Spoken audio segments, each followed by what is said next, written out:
طريقة تعامل الموظفين، بيتأثر بيه، بيتأثر بخدمة العملاء، تخيلوا، بيتأثر بثقافة الشركة، والله بيتأثر بجودة المنتج، تخيلوا موضوع عامل ازاي، بيتأثر بسرعة الرد، حتى القرارات الإدارية والمالية بيتأثر بيها.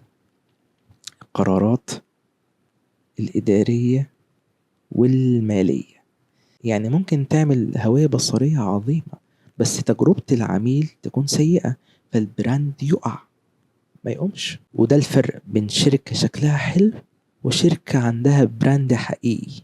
خلاص الكلام ايه بس عشان ايه؟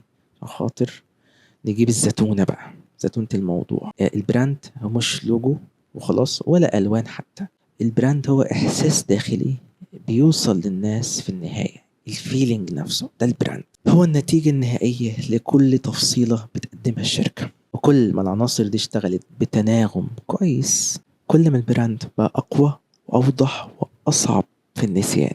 كان معاكم برامق ميحة وانتم كنتوا في ليرن وث ميحة، والسلام عليكم ورحمة الله وبركاته.